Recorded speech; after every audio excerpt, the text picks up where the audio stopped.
계속해서 시리즈로 예수님 십자가의 죽으심을 전했고 또 예수님의 부활하심을 전했습니다. 그리고 예수님의 승천하신 후에 뭘 하셨는가 또 말씀을 앞주에 전했었고, 오늘은 예수님의 다시 오심에 관하여서 말씀을 나누려고 그렇습니다. 저도 교우들에게 조금 안정적이고 평안하고 행복하게 이 땅에서 잘 살라는 설교를 하면 좋을 것입니다. 요한 3서 1장 2절 사랑하는 자여, 내 영혼이 잘됨 같이 내가 범사에 잘되고 강건하기를 내가 간구하노라. 이런 분야로 설교를 계속해서 해나가면은 여러분들 이성에 참 맞을 겁니다. 이성에 참 맞고 또 마음의 위로도 주고 평안도 주고 또 뭐 새로운 힘도 갖게 되고, 또한 저는 개인적으로 인기몰이도 좀 할 수 있고 이런 쪽의 설교를 하면 참 좋은데, 근데 저는 하나님의 말씀을 사실대로 전해할 하나님의 종입니다. 여러분의 비위에 맞고 안 맞고, 제가 인기를 얻고 못 얻고, 사람이 많이 몰려오고 안 오고 간에 그것을 떠나서 저는 하나님의 말씀을 사실대로 전해야 할 하나님의 종인 사명자입니다. 말씀을 사실대로 전하지 않는다면은 사람들 비유나 마치고 그렇게 먹고 사는 싹군이 될 것입니다.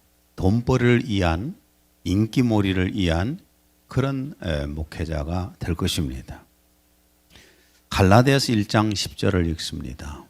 이제 내가 사람들에게 좋게 하랴, 하나님께 좋게 하랴, 사람들에게 기쁨을 구하랴. 내가 지금까지 사람들의 기쁨을 구하였다면 그리스도의 종이 아니니라. 저는 여러분의 영적으로 깨어나서 잠자고 있는 영혼들을 깨워서 예수 그리스도를 맞이할 준비를 시켜야 되는 사람입니다. 그리고 여러분이 천국을 위해서, 하늘 유업을 위해서 살아갈 수 있도록 여러분을 자꾸만 그쪽으로 부추기는 사람이어야 됩니다. 이런 사명자가 접니다. 그래서 오늘 또 현대 설교자들이 거의 잘 전하지 않는 예수님 재림에 대해서 설교를 하려고 그렇습니다. 여러분이 영혼의 양식이 되었으면 좋겠습니다. 교회가 숫자적으로 불어나는 것은 우리가 역사적으로도 잘 알지만은 교회당이 있는 주변 환경이 중요합니다. 아파트가 많았는지 이런 것들이 매우 중요하고, 그 다음에 좋은 입지에 건축을 하면 됩니다. 그리고 교회 분위기에 의해서 대형교회도 될 수 있고 중형교회도 될 수 있고 소형교회도 될 수가 있는 것입니다. 그러니까 교회가 부흥하려면은 여기 이 장소로 와서는 안 됩니다. 이곳은 교회가 부흥할 수가 없는 장소입니다. 사람들이 누가 여기서 걸어서 오는 사람이 있습니까? 오늘 제가 보니까 저기서부터 쭉 훑어서 이렇게 쭉 보는데 걸어서 과연 오신 분이 있으면 한번 손 들어 보세요. 저기만 걸어서 왔다니. 우리 교회가 이런 교회입니다. 입지적으로도 부흥할 수 없고요, 환경적으로 부흥할 수도 없고요. 정말 우리 교회는 부흥할 수가 없는 그런 장소에 있습니다. 그렇기 때문에 우리 교회가 숫자적인 부흥하기는 매우 어려운 것은 사실입니다. 다 먼 거리에서 차를 타고들 오시기 때문입니다. 그래서 예배 시간에 제가 제 시간에 맞추라고 막 소리소리 지르지를 못합니다. 저 뒤에도 이제 막 들어오잖아요. 지금이라도 고맙지요. 저 다른 도시에서 오는 사람. 지금이라도 오니 얼마나 고맙습니까? 또 저기 첨단까지 내가 가보니까 이거 너무 먼 거리잖아요. 거기서 오는 사람들한테 일찍 오라고 하도 못 하겠고 아마 지금 곧 또 사람들 들어올 거예요. 늦게 오니까 어떻습니까? 할 수 없는 거죠. 이 우리가 부흥에 대해서 어떤 목사의 설교에 의하지는 않습니다. 그러나 교회 성도들의 신앙은 말씀 증거자에 의해서 결정이 됩니다. 설교자가 어떤 설교를 하느냐에 따라서 교회 성도들의 신앙은 달라지는 겁니다. 예를 들어서 구약의 제사장들이나 선지자들은 사명이 어떤 사람들이냐면은 초림하실 새로 오실 하나님의 아들 그리스도를 온 백성들이 기다리게 하는 역할입니다. 그 역할을 해야 되는데 구약의 제사장들과 선지자들은 이 역할을 하는데 실패를 했습니다. 전혀 예수님 오셨을 때에 예수님을 맞이할 준비를 하지 못했어요.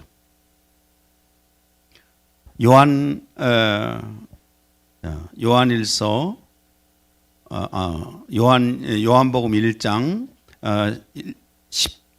1장 10절에서 11절 그가 세상에 계셨고 세상이 그에 의하여 지은 바 되었으나 세상은 그를 알지 못하더라. 그가 자기 백성에게 오셨으나 자기 백성이 그를 영접하지 아니하더라. 구약의 사역자들이 사명에 실패를 하니까 예수님 오셨을 때 예수님을 받아들인 게 아니라 거부했습니다. 그러면 신약의 말씀 증거자의 사명은 무엇일까? 저 같은 신약의 말씀을 증거하는 사람들의 그 사명이 무엇인가? 어떤 설교를 해야 되는가? 하나는 오신 예수 그리스도가 누구신지를 전해야 합니다. 오신 예수 그리스도가 누구신가? 그 다음에 예수 그리스도의 십자가에서 속죄 사역에 대해서 계속 증거해야 됩니다. 그리고 예수 그리스도의 부활을 전하는 것이 사명자입니다. 또한 예수 그리스도가 세우신 하나님 아버지의 집 천국을 사모하게 만드는 것이 현대 신약의 말씀 증거자들의 사명인 겁니다. 그 다음에는 예수 그리스도의 재림을 기다리게 만드는 역할을 하는 게 신약 시대의 말씀 증거자들의 사명입니다.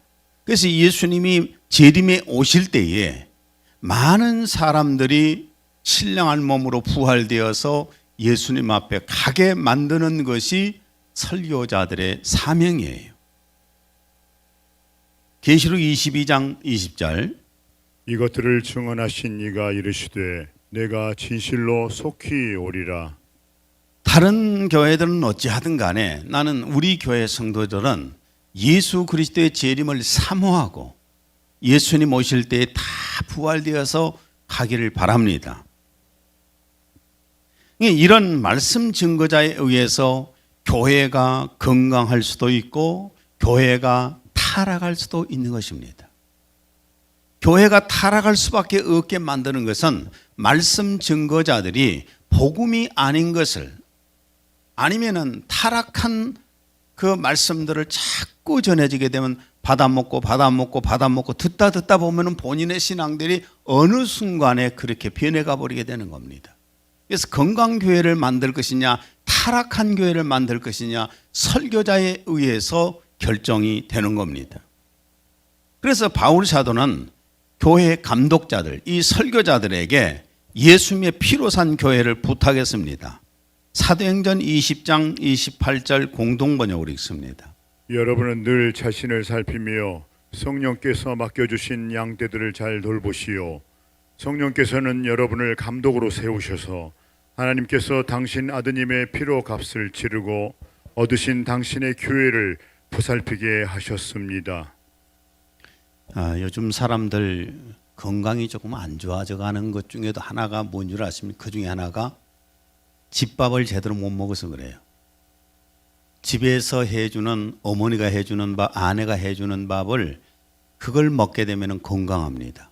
이게 건강식이거든요. 근데 입맛에 맞는 것만 찾아서 다녀요. 조미료가 많이 들어있는 것을 찾아다니고 또한 그 혀끝터머리에 아주 자극을 많이 주는 음식을 찾아다니고 자기가 좋아하는 것만 계속 먹다 보니까 건강이 자꾸만 안 좋아져요.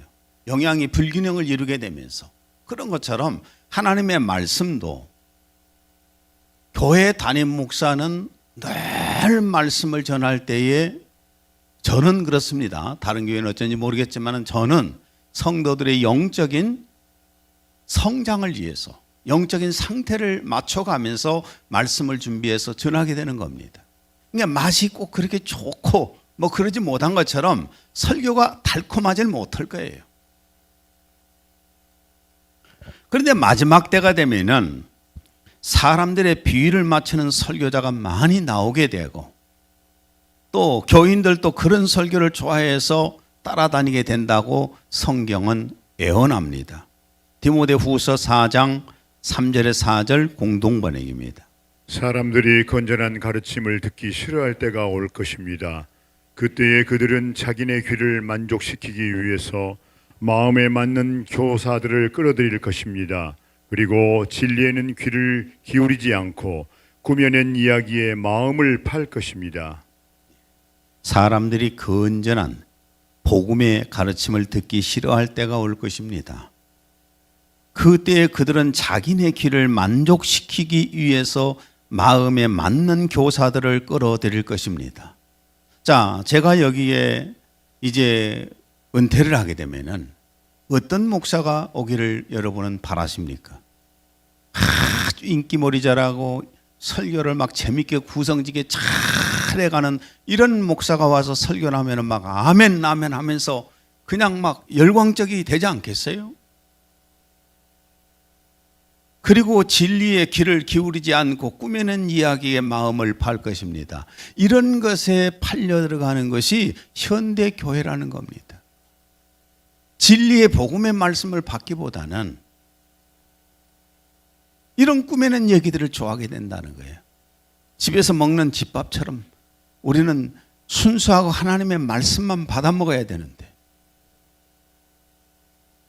제 아내는 제 입맛에 꼭 맞는 음식만 해주진 않습니다. 별로 맛이 없다고 생각되는 것들도 줘요. 아무 소리 없이 먹습니다. 건강을 위해서니까 식당에 가서 먹으면 훨씬 맛있어요. 자극적인 것, 내가 좋아하는 것만 골라서 먹으니까. 하나님의 말씀은 순수한 영적인 양식인 겁니다. 내 영의 생명을 살리는 역할을 해요.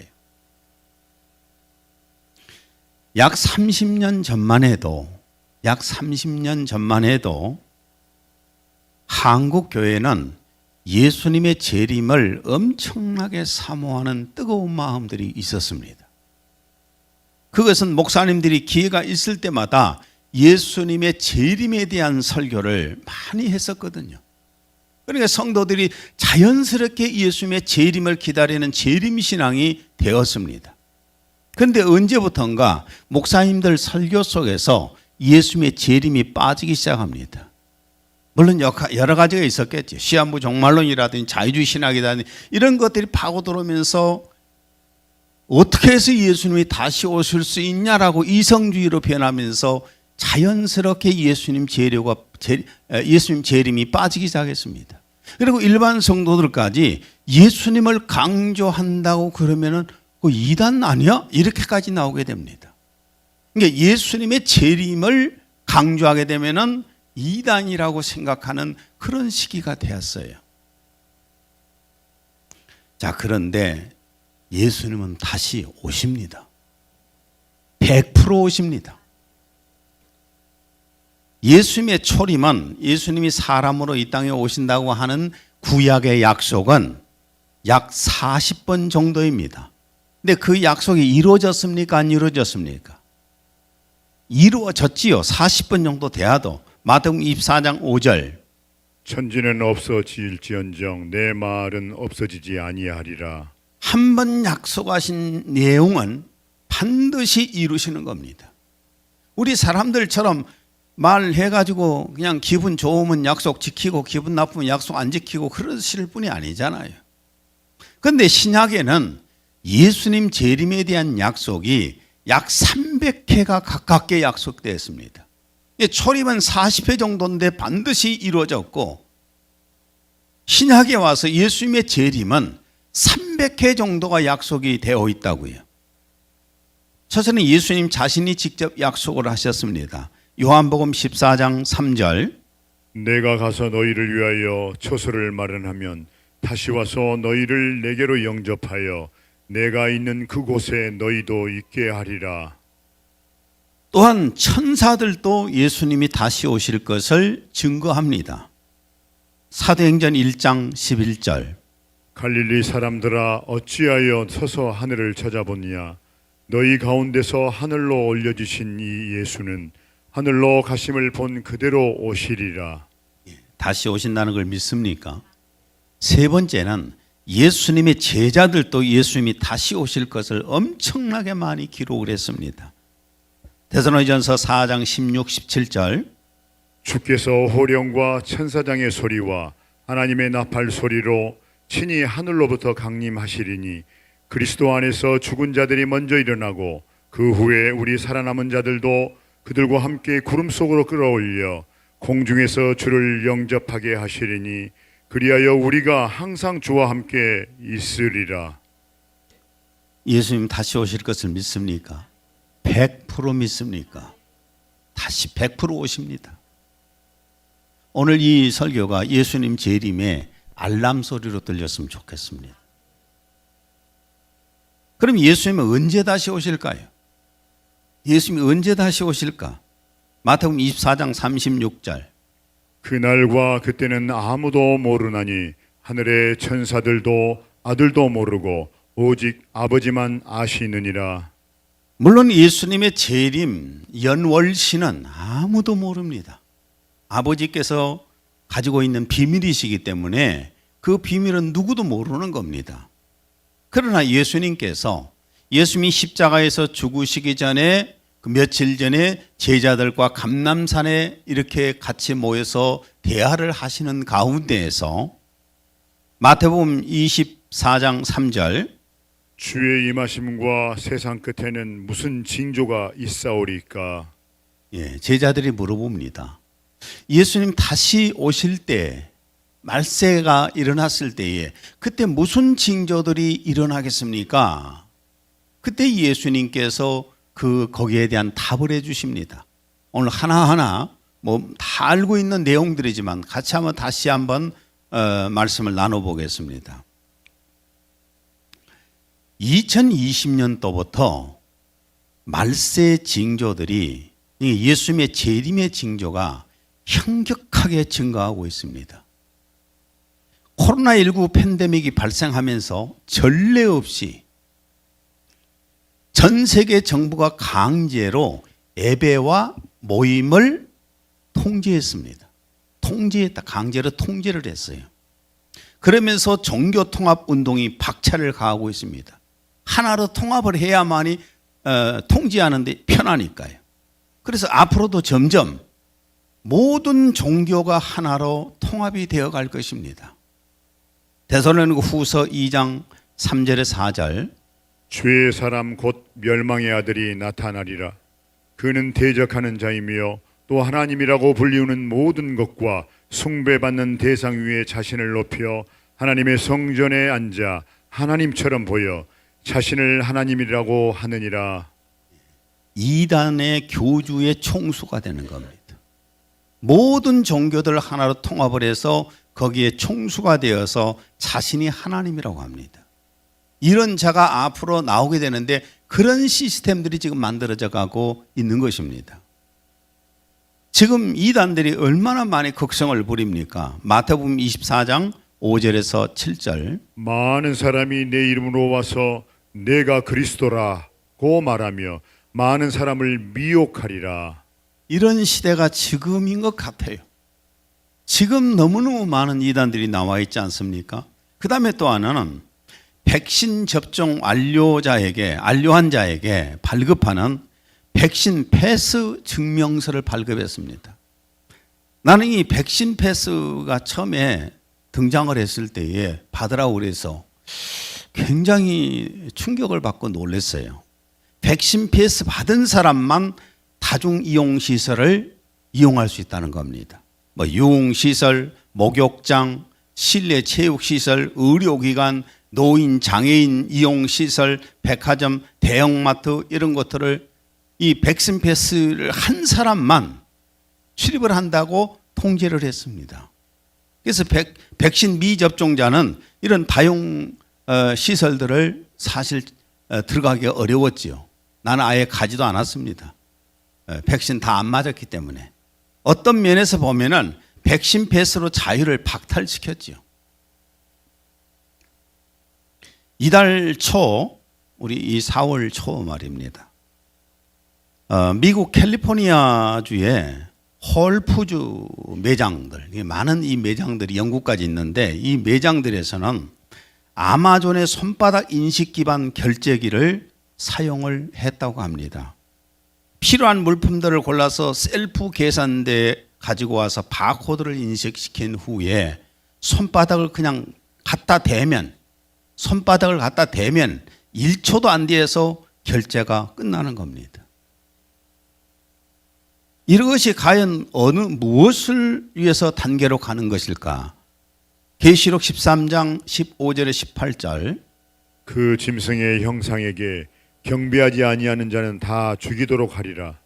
그가 모든 자, 즉 작은 자나 큰 자, 부자나 가난한 자, 자유자나 종이나 그들의 오른손이나 이마에 표를 받게 하고 그 표나 그 짐승의 이름이나 그의 이름의 숫자를 지닌 사람을 제외하고는 아무도 사거나 팔 수 없게 하더라. 지혜가 여기 있으니 지각이 있는 자는 그 짐승의 숫자를 헤아려 보라. 그것은 한 사람의 숫자이니 그의 숫자는 666이니라.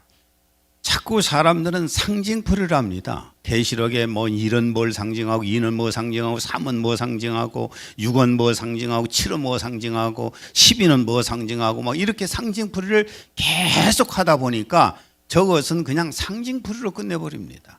그런데 저것이 현실로 나타나게 돼요.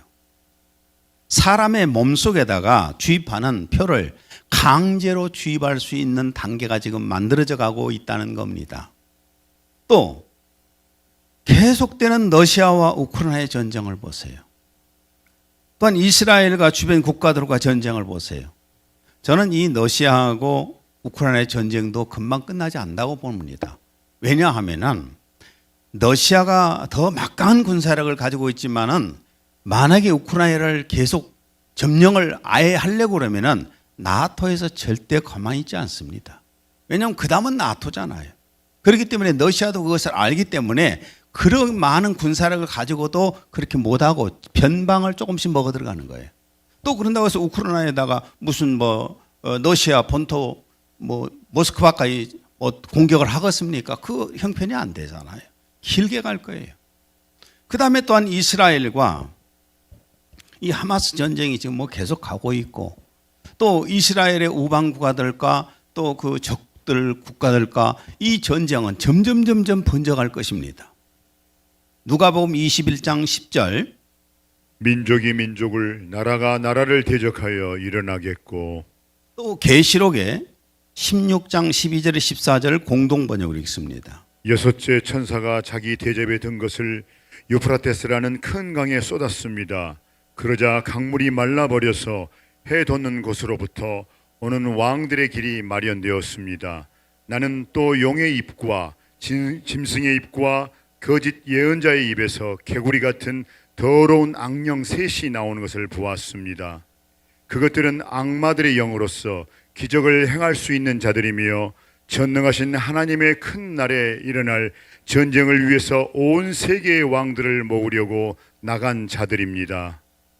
그러니까 이런 전쟁이 금방 끝난 것이 아니라 지금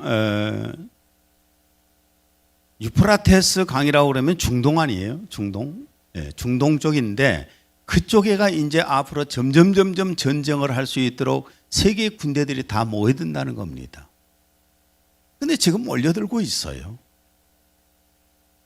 그리고 지진들과 화산 폭발이 계속되고 있다는 겁니다. 누가복음 21장 11절 큰 지진이 여러 곳에서 있을 것이며 뭐 세계적으로 지금 작은 지진, 큰 지진이 워낙 많이 일어나고 있으니까 이 얘기를 안 해도 여러분은 잘 아십니다. 뉴스를 보면은 지금 웬만한 큰 지진이 아니면은 아예 자막으로 밑에 살짝 나오고 말아요. 우리 국내 지진도 예전에는 어쩌다가 있었지 않습니까? 그런데 2022년에는 2.0 이상 지진이 77회 발생을 했는데 2023년 1년 후에는 2.0 지진이 총 106회 발생을 했어요. 지진이 엄청나게 빈도가 많아져 가고 있는 겁니다. 강도가 높아져 가고 있고 또 환경오염을 보십시오. 환경오염을 보면은 이 공기가 얼마나 심하게 오염됐는지 사실 공기를 우리가 마음대로 못 마셔요. 지금 마스크를 써야 될 상황이잖아요. 이제 조금 더 지나가면 뭘 쓸 것 같아요? 방독면을 쓸 것 같아요. 요즘 길거리에서 다니다 보면 사람들 얼굴을 잘 모르겠어요. 마스크를 쓰고 있으니까. 그런 속에서도 우리는 당연히 그런 세상이겠지라고 생각하는데 저는 어렸을 때 생각을 해보면은 지금 사는 세상이요 너무 오염됐어요. 공기가 너무 오염됐어요. 또 기상이변으로서 지금 세계는 폭설, 폭우, 한파, 폭염으로 얼마나 진통을 겪습니까? 어떤 곳에는 비가 안 와서 아예 사막화돼 버리고 어떤 곳은 비가 워낙 많이 내리니까 그냥 홍수가 나가지고 난리고 또 어떤 쪽은 강추위로 해서 꽁꽁 얼어버리고 얼마 전까지 상상도 못한 일들 아닙니까? 그래서 농산물 수확이 줄어들어 세계는 지금 식량난에 처해 있습니다. 지금 세계는 식량 문제로 12억 이상이 기아에 허덕이고 있다고 합니다. 사과 파동을 보십시오. 작년에 사과가 잘 안 열렸어요. 그래서 사과 파동이 일어난 겁니다. 근데 올해는 뭐 없겠습니까? 올해도 기후가 어찌 될지 모르잖아요. 농산물이 앞으로 계속 이래져 갑니다. 또 북극, 남극 빙산들이 녹아서 바닷물 수위가 막 올라가고 있는 건 너무나 잘 아실 것이고 바닷물 기온이 막 상승하면서 물고기들이 떼죽음을 당합니다. 떼죽음을 당하고 있고 조개류, 해초류들이 막 죽어가니까 식량 고갈이 막 앞으로 다가오고 있단 말이에요. 우리는 사실 피부로 못 느끼고 있는 것 같아요. 근데 지금 2020년 이후부터 나타나는 현상들이 너무 심하게 나타납니다. 그리고 각종 전염병으로 사람들은 두려움에 떨고 있습니다. 점점 심해져가는 소, 돼지, 염소 이런 것들이 걸리는 구제역, 그 다음에 가축들이 걸리는 신종플루, 이걸로 인해서 이제 고기들도 사실은 점점점 먹기가 어려워져가는 시대가 돼가잖아요. 또 사람들이 걸리는 여러 가지 전염병들 보세요. 백신이 없는 각종 신종 전염병들이 막 계속해서 발생되고 있습니다. 2020년부터 3년간 세계를 휩쓴 코로나19요. 백신이 처음부터 준비되어 있으면 사람이 이렇게 많이 안 죽었지요. 근데 전염이 된 다음에 백신을 준비해 가니까 시간이 없어요. 그래서 죽은 숫자가 약 680만 명이 코로나로 죽었더라고요. 근데 문제는 질병학자들이 그럽니다. 치사율과 전염성이 매우 높은 새로운 슈퍼바이러스가 등장할 가능성을 지금 얘기하고 있습니다. 누가복음 21장 11절 곳곳에 큰 지진과 기근과 전염병이 있겠고 예수님이 말씀하신 그 예수님의 재림의 징조들, 말세의 징조들이 지금 이렇게 심하게 나타나고 있는 거예요. 조금씩이 아니라. 그리고 2000년대부터 들리는 하늘에서 울려오는 나팔 소리, 또 뭐 알람 소리 같은 굉음이 전 세계적으로 지금 들리고 있습니다. 누가복음 21장 11절 곳곳에 무서운 일과 하늘로부터 큰 징조들이 있으리라. 우리는 2015년 4월 15일이었죠. 4월 15일 수요일이었을 거예요 아마. 수요일 날 우리가 예배 전 15분 전부터 여기 위에서 이 나팔 소리가 하늘에서 울려가지고 예배드리기 15분 전부터요. 난리였죠. 뭐. 나와서 하늘 쳐다보고 저 같은 경우도 기도하는 놀래갖고 튀어나와서 이 뭔 일인가 보고 막 이 건물이 흔들렸어요. 그게 잠깐이 아니라 예배 끝나고 8시 45분까지 그 진동이 하늘 위에서 막 울렸어요. 엄청나게 심했습니다. 나는 소리에 의해서 건물이 무너질 수도 있다는 것을 그때 알게 되었습니다. 유튜브에 보게 되면 세계 구석구석에서 하늘에서 이상한 나팔 소리가 난다는 영상들이 수두룩하게 올라옵니다. 또 세계 구석구석이 아니라 한국에서도 여기저기서 곳곳에서 이런 영상들이 올라오고 있습니다. 이해할 수 없잖아요. 과학자들이 나서서 그 원인을 찾아보려고 하는데 아직까지 그 원인을 못 찾고 있습니다. 이렇게 예수님의 재림의 징조들과 말세의 징조가 이렇게도 심하게 나타나고 있는데 예수님의 재림을 전하지 않고 깨워서 준비하게끔 만들지 않는 이런 교회가 돼가면은 예수님 오실 때 버려지는 거 아니에요? 여러분 신앙생활을 아무리 오랫동안을 해도 예수님 오실 때 신령한 몸으로 부활되어서 못 가면은 그 끝이에요. 그렇잖아요? 결국은 우리가 예수님 오실 때 부활되어서 주님 앞에 올라가야 되잖아요. 그걸 못하고 그냥 남아버린다면 종교생활하는 사람에 불과하지 않습니까? 그러면 다시 오실 예수님을 맞이할 준비를 어떻게 해야 될 것인가? 첫째는 영육이 깨끗하게 준비되어야 됩니다. 데살로니가전서 5장 23절 너희의 온 영과 혼과 몸이 우리 주 예수 그리스도께서 오실 때까지 책망할 것이 없게 보존되기를 하나님께 기도하노라. 예, 우리는 하나님의 성령이 함께 하시는 성전들입니다. 고린도전서 3장 16, 17절 너희는 너희가 하나님의 성전인 것과 하나님의 성령이 너희 안에 계시는 것을 알지 못하느냐. 누구든지 하나님의 성전을 더럽히면 하나님이 그 사람을 멸하시리라. 하나님의 성전은 거룩하니 너희도 그러하니라. 우리는 하나님의 성전입니다. 영적으로든 육적으로든 깨끗하게 준비를 해야 된다는 겁니다. 예전에 서울에 수많은 그 사람들이 모이는 교회, 큰 교회 다니는 성도의 간증을 제가 들은 적이 있습니다. 이분이 그런 얘기를 하더라고요. 담임 목사님이 자기 집을 언제 신방을 하기로 결정을 했다고. 자기 담임 목사님이 언제 자기 집에 신방을 하기로 결정을 했는데 그래서 아예 집을 리모델링을 해버린대요. 그리고 여러 가지 정원수들도 갖다 좀 심고 막 하면서 담임 목사 맞이할 준비를 한다고 그 얘기를 내가 들은 적이 있어요.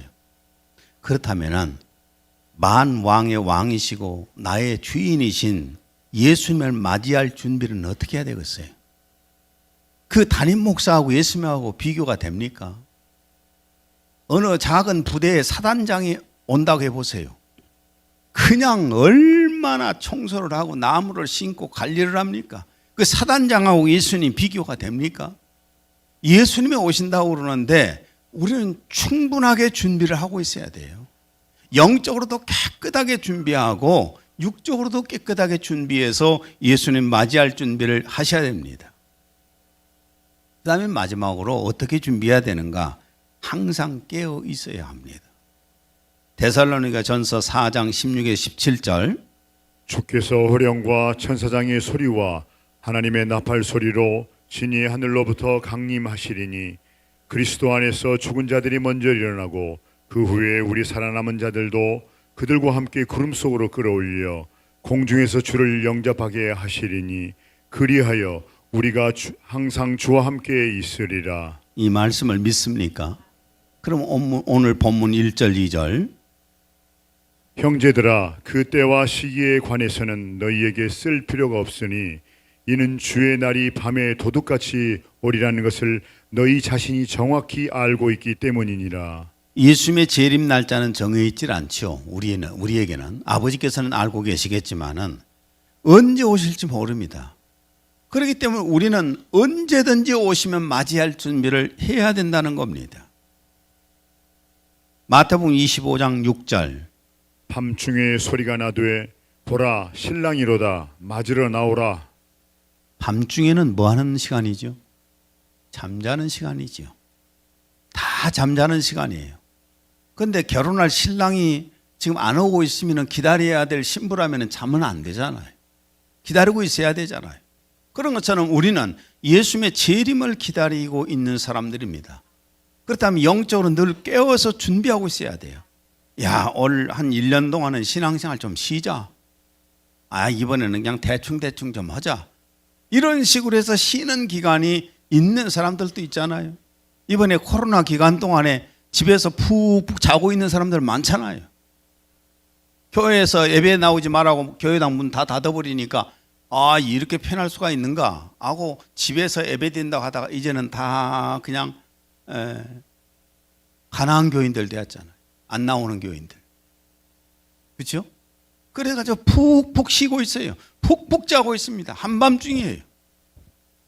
한밤중에 신랑이 올 때 깨어날 수 있어야 신부로서의 자격이 있는 것입니다. 오늘 본문 4절에서 6절 공동번역입니다. 교우 여러분, 여러분은 암흑 속에서 살고 있지 않기 때문에 여러분에게는 그날이 도둑처럼 덮치지는 않을 것입니다. 여러분은 모두 빛의 자녀이며 대낮의 자녀입니다. 우리는 밤이나 어둠에 속한 사람이 아닙니다. 그러므로 우리는 다른 사람들처럼 잠자고 있을 것이 아니라 정신을 똑바로 차리고 깨어 있읍시다. 교우 여러분, 여러분은 암흑 속에 살고 있지 않기 때문에 암흑 속에 한밤중을 안 살고 있지요. 여러분에게는 그날이 도둑처럼 덮치지 않을 것입니다. 예수님의 재림이 깨어있는 사람에게는 도둑처럼 덮치지 않는다는 겁니다. 여러분은 모두 빛의 자녀이며 대낮의 자녀입니다. 우리는 밤이나 어둠에 속한 사람이 아닙니다. 그러므로 우리는 다른 사람들처럼 잠자고 있을 것이 아니라 정신을 똑바로 차리고 깨어 있읍시다. 신앙생활은 주변에 사람들 쳐다보고 신앙생활 하는 거 아닙니다. 저기도 코로나 기간 동안에 3년 쉬었으니까 우리도 3년 쉬어도 되겠구나.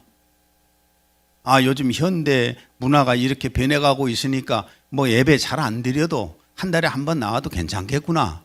이렇게 생각하는 자꾸 주변 사람을 쳐다보고 자신의 신앙의 기준을 만들어가기 시작하면은 한없이 추락을 해버립니다. 주변이 추락하면은요. 우리는 예수님 쳐다보고 신앙생활 하는 사람들이에요. 어떻게 깨어 있어야 할까? 주님이 언제 오시더라도 기도와 말씀과 예배와 이 착한 행실로 기도하는 것을 멈춰서는 안 돼요. 예배 드리는 거 멈춰서는 안 돼요. 말씀을 사모하는 건 멈춰서는 안 돼요. 내가 크리스천이기 때문에 착한 행실을 계속해야 되는 겁니다. 어려운 사람들 돕기도 하고 구석구석의 어두움을 제거하는 역할도 하고 이런 역할들을 계속해서 해나가면서 내 신앙생활을 해나가야 되는 겁니다. 그래야 자신의 영의 빛이 밝아져요. 우리가 볼 때는 서로 간에 안 보이지만은 내 영 속에는 빛이 있어요. 빛이 밝은 사람도 있고 빛이 흑그무리한 사람도 있을 것이고 여러분 모두가 다 빛이 여러분의 영의 생명의 빛이 흑그무리 안 하기를 바랍니다. 빛나기를 바랍니다. 마지막 한 구절 더 읽습니다. 마태복음 24장 40절에서 41절. 그때에 두 사람이 밭에 있음에 한 사람은 데려가고 한 사람은 버려둠을 당할 것이요 두 여자가 맷돌질을 하고 있음에 한 사람은 데려가고 한 사람은 버려둠을 당할 것이니라. 옆에 분들 가실 분 같아요. 남을 분 같아요. 쳐다보시고 같이 갑시다. 같이 갑시다. 남을 분들은 이 교회당 가지세요. 나는 아주 홀가분하게 놓고 갈랍니다. 우리 다 예수님 오실 때 부활되어서 가는 사람들이 됩시다. 기도합니다. 하나님 아버지, 오늘은 또한 다시 오실 예수님에 대해서 말씀을 전했습니다. 이 말씀이 영혼의 양식이 되게 하시고 여기 모인 하나님의 사랑하는 모든 자녀들의 영을 깨우는 말씀이 되게 하여 주옵소서. 그리고 늘 삶 속에서 주님을 맞이할 준비를 하는 저희들이 되게 하여 주옵소서. 예수님 이름으로 기도했습니다. 아멘.